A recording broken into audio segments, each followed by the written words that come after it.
So this is a question posed to me privately by Aaron, but I thought you guys would really all benefit from it. He says, knowing what you know now, how would you start your agency as if you're a newbie, like you're in my shoes?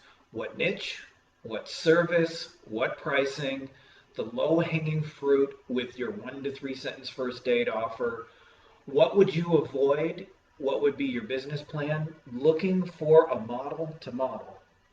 Um, Firstly, Aaron, that's a fucking great question because one of the simplest things you can do to save yourself shitloads of time in this game is to model those who are already having success. Like I tried this many years figuring out this all the hard way. Like the first 7 years of my agency were like really hard.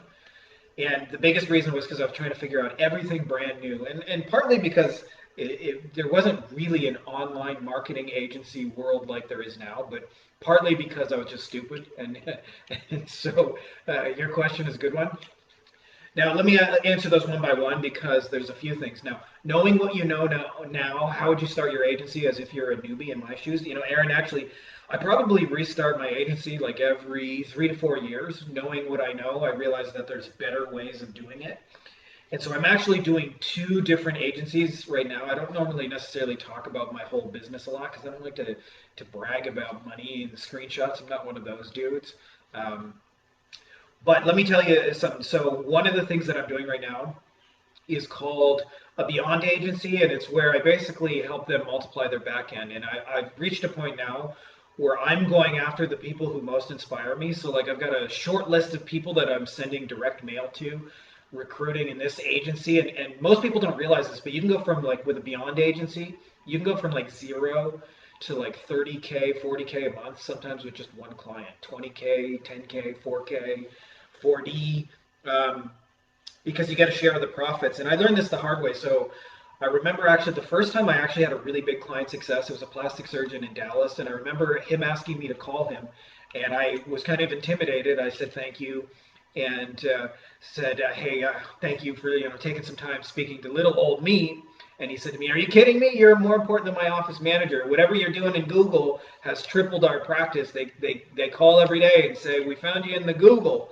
And I really realized how powerful it was, and it made me realize that I was selling myself way too cheap at $500 a month, which is what I was charging at that point in time, like 2008, 2009, something like that, which I was happy to get. But when you realize, like, when it really, really works, you're almost always undercharging for a retainer. So Beyond Agency works for a share of the profits. So I'll give you a few of the people I'm actually targeting right now.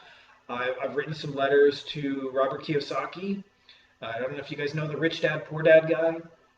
I'm going after Joe Dispenza, big fan of his. So there's a couple other people like that, but big names. You can always do this with like big authors. Often they have these big audiences and big people to market, and they don't have a second thing or a third thing or a fourth thing to sell them. And so how I approach them is actually usually with some kind of add-on for their direct mail, because I've learned from experience that it's way easier to sell an add-on than a mo beta. So say, for example, if they're running Google AdWords, and I try and say I can do the AdWords better than you, well, that's a big decision, right? They got to switch companies, they got to test me out. They've heard those kind of claims before. But if I say, hey, this works with your Google AdWords, it's an add-on to what you guys are doing. If that's working, send out some mail with it. So there's a very strategic reason I use the direct mail as my opening, because I know it's an add-on, and I know it's an easy yes, and it's in the trash can as far as assets go. If you've read my book, you know what I mean about trash can assets. The second agency I'm doing, and I wasn't really planning on this, actually, just in our coaching program, one of the guys works with lawyers, and I have a lot of connections in the lawyer space, so I got him some intellectual property for motorcycle cases, basically like working campaigns, ads, targeting, so you don't have to figure it out. He can just lease it, throw it in for his clients. And somebody reached out to this guy and asked him if he could do that, and I've started to offer motorcycle cases. I have a whole running campaign, and now I've decided to put some mail to it and actually target some people. So I'm probably going to build that to, I'm thinking probably like 30, 40,000 a month. I think that's enough for what I'm doing. That I don't want to build like necessarily like a full-on agency just with those, but having like, I don't know, 10 to 20 clients. Now I don't normally do front end stuff, but I don't have to do any figuring out in this case. So that's the reason. Now for you asked what niche would you go after? My feelings are on a niche. Firstly, let me just open up a document I have on niche selection tool. A niche can be your vertical. Like, so I work with dentists, doctors, lawyers, coaches, e-commerce, blah, blah, blah. Like people immediately assume that. But it can also be like other things. Like a niche can be your delivery vehicle. I'm the webinar guy. I'm the YouTube ads girl. I help people get clients through Instagram. I use books to get clients. It can be an affinity you share. People don't think about this one, but I help Christian entrepreneurs. I help online female coaches. I help cannabis businesses, right? Like it can be that. It can also be the results you create. You know, I've created 8 webinars that made 100 grand, or I grew a 16 million a year carpet cleaning business. That can be your niche. It can be a micro problem. You know, I help coaches stop hearing I need to think about it on the phone, or I help you get your tracking codes installed, or I help you set up your Infusionsoft. So it's not just your vertical. Now, what I look for in a niche, probably more than anything, the first thing is, and this is really more about, um, say, me than someone else, but I look, is it going to be fun for me? Like, would I actually enjoy doing this? Because if it's not, then who cares about the money? Because if you're just going to make yourself miserable and you're going to build yourself a prison, at least it better be a fun prison. The second thing I look for is there like some kind of high-end thing I can specialize in? I would say as a minimum, like my cutoff personally, and this doesn't have to be yours, but is there like a $5,000 or higher product or service? Because I know it's going to make my life a lot easier if I'm running advertisements or doing things where 1 or 2 or 3 people can really change that business and make a big difference. So it puts less onus on me to have to do a whole lot. Now, as far as service, I always, always, always, always look for something that's an add-on to what they're doing. You can save yourself so much time and effort.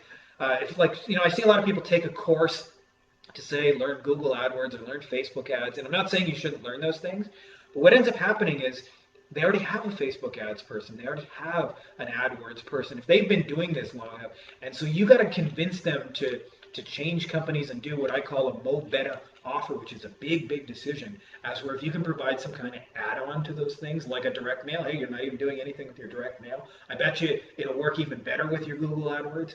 Then you can take those things further.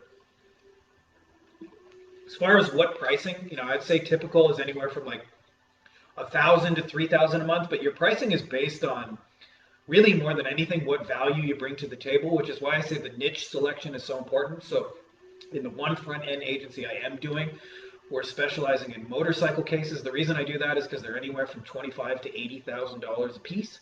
So I don't really have to do that much, right? Like if you get a restaurant 3 clients a year, he's miserable with you. If you get 3 clients for a guy doing motorcycle cases, that's 200 grand. He thinks you're great. So that's how I choose my pricing is based on the value you can bring, because your pricing is always like, you should be basically to any client money at a discount.